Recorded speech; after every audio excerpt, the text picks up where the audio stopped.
Now, speaking of grace and love, Laura Sheely, a member of our vestry, is going to talk to us a little bit about stewardship in her Stewardship Reflection. And in case you didn't know, or if you didn't receive one to your house this past week, you can pick one of these up in the back of the church. Just say, pledge card. And what I'd love for you to do is take it and put it someplace where you will see it every day as a reminder that you have received many blessings, and to just say thank you to God. And to pray about those blessings. And then on the 13th of November, we will have Stewardship and Pledge-In gathering, where we'll ask people to bring back all of their completed pledge cards. You can always do this ahead of time and put it in the offering plate. That's just fantastic, or online. But on the 13th, we'll ask everybody to bring their pledge cards back, and we'll bless those as a special part of our service on the Feast of St. Martin's. So, I turn it over to Laura.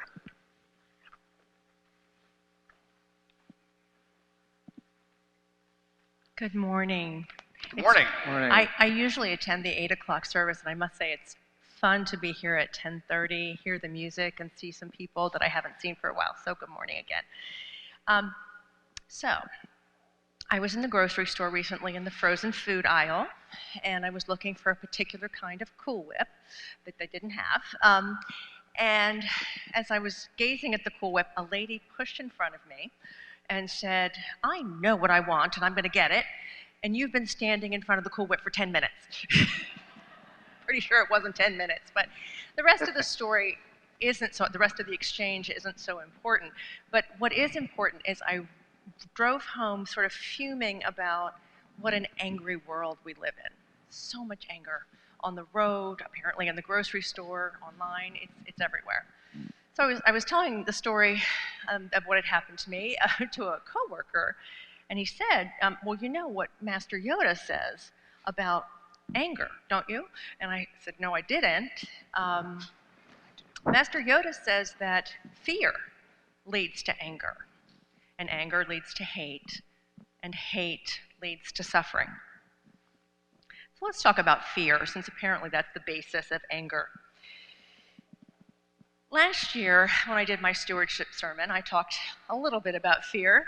I'm a healthcare worker, and I talked about how in the early days of the COVID pandemic, I was having to go and interact with patients, and I wasn't on the front lines, I wasn't caring for known COVID patients, but there was a lot of opportunity for exposure, and fear was a big part of that experience for me, because I was very afraid of bringing COVID home to my family.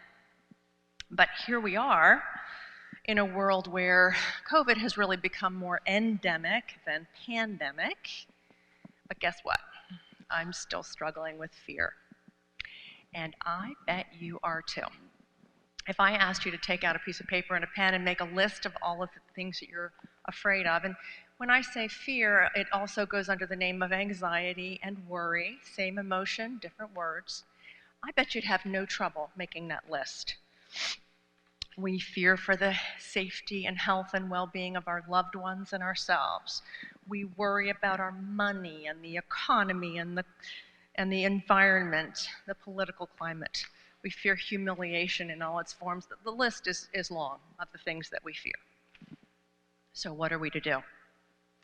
Well, people try many things to escape their fear, many of them ineffective and some of them downright dangerous or harmful. Substances of various kinds, retail therapy, over-immersion in busyness, or online social media, sports, just to name a few. But for me, the only effective answer begins with God. And the cornerstone of my relationship with God is here at St. Martin's. God provides more than enough to sustain me in the face of my fears, and St. Martin's provides more than enough to nourish my relationship with God. You may have guessed that more than enough is the theme of our stewardship campaign this year. For me, attending church and being involved in St. Martin's is medicine that soothes so many of the bruises and bumps and fears that daily life dishes up. Worship and parish life at St. Martin's truly are more than enough to help me connect with God and cope with those fears. I step into that pew and a sense of peace descends upon me because there's no need to explain. God already knows the fears that I have. He knows why I have those fears, and He knows how it's all going to turn out.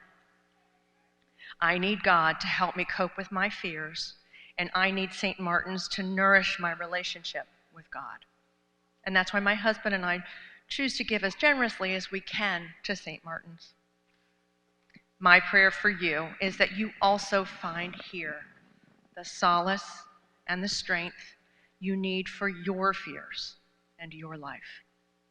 That you find more than enough here, and that you'll give generously to support St. Martin's so that this place can continue to be a source where we can find that solace and strength.